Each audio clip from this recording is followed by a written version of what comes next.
Hey guys, Brian delivers you the goods here. I'm returning to you this afternoon, well, past mid this afternoon, I should say, for an album review. I was actually listening to it, but I never got a chance to finish it, which I have heard this album many times, so I know what to expect when listening to this album now. This is for Bullet for My Valentine's fourth marathon discography album review for Temper Temper. And I got the deluxe edition for it, of course. And it has the extra tracks on it, or I don't know if you can see that very well. But basically, it has 14 songs on this deluxe edition. So I'm going to discuss what I listened to for these 14 tracks for Bullet for My Valentine's Temper Temper Deluxe and let you know my thoughts on it. So let's dive into this review. Sorry, my tongue's messing my tooth or whatever. But yeah, I think the first song, Breaking Point, was not a bad one, but not a great one. There's more clean sings from Matt in this whole album, and it can be a bit underwhelming with how he's singing the songs. Like, uh, there's some whininess with his vocals, like whiny vocals that I don't know if I feel for in this Breaking Point song. But I guess it works to an extent. So the song didn't do so bad. Scream scream parts in the song are not bad. So 4.5 out of 5 for Breaking Point. It's an alright song. It's not perfect, but it's alright. Truth Hurts is the next song, and it's fine. Uh, it's just progressing through the album. But I can understand why critics don't like this album. This is probably Bullet's weakest album to date. Fever was a really good album, but this sunk him down a lot lower into doing mainstream rock stuff and all that. So the follow up to Fever wasn't very highly anticipated. Like the first single, Temper Temper, was it was decent. Wasn't great, but uh yeah, I would give Temper Temper a 4 out of 5 mostly. The song itself, not the album. Truth Hurts is getting a 4.5 out of 5. Prisoner of War, also known as POW, really good song. I really like this song. I'm giving that a 5 out of 5. I actually liked it when I first heard it, and I was like, yep, this is going to be probably the best song on the album. And unfortunately, it is. Because Dirty Little Secret comes after that. Still with some vocal pitches from Matt that I don't know if I can get on board with. That don't sound very good, and the way he's singing the song is kind of cringe. Um, kind of, not that much, but it has its moments where it's good and moments where it's bad. So, Dirty Little Secret's getting a 4 out of 5 for me. Leech is the next one, and I'm not crazy about this one. It's okay, but I would give it a 3.5 out of 5 at least. It's an average track.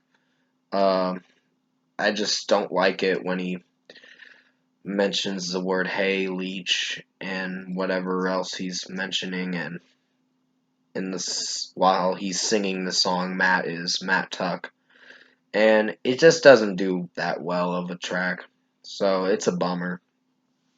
Next is Dead to the World, and this was not a bad song. This was probably another highlight in the album. Not the best song, but it's something. It's one of the stronger tracks.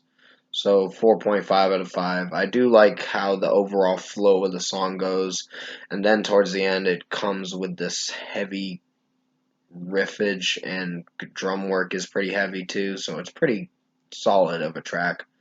Next is Riot, and This song sucks.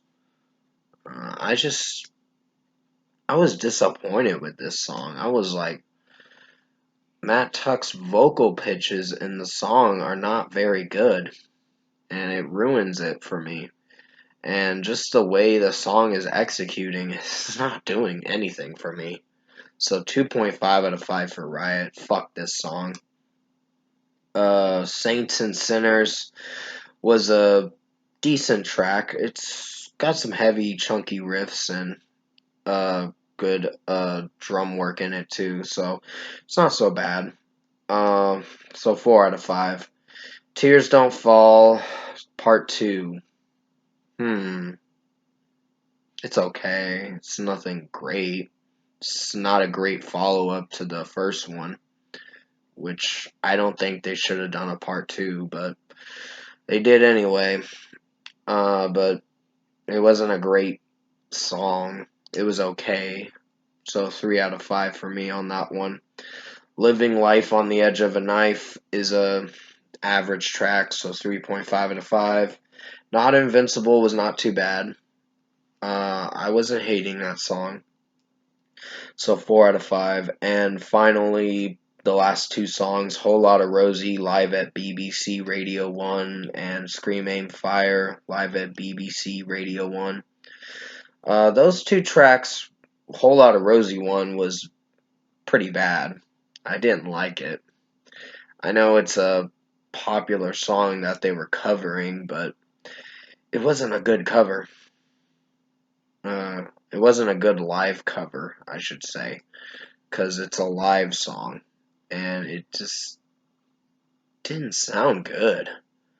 So, yeah. But Scream Aim Fire was not too bad for the live version. So overall, this album is disappointing. There's two songs that really ruin it for me, and the other songs are a bummer.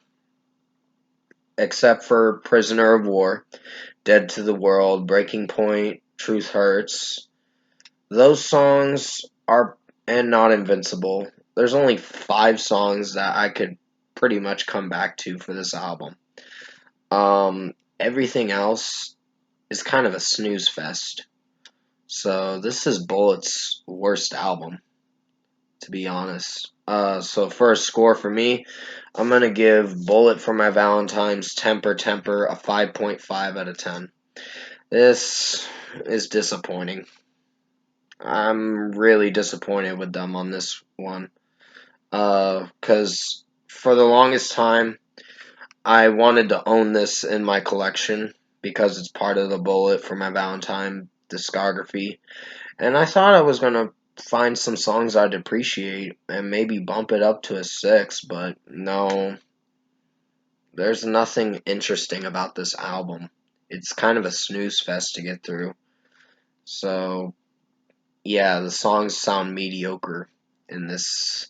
Certain songs. Not every song. There's only 5 tracks out of 14 that I kind of liked.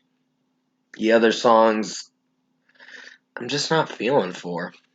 Riot is really bad, and Whole Lotta Rosie cover was not good. The live cover that they did. So 5.5 out of 10. This album's just a snooze fest to get through.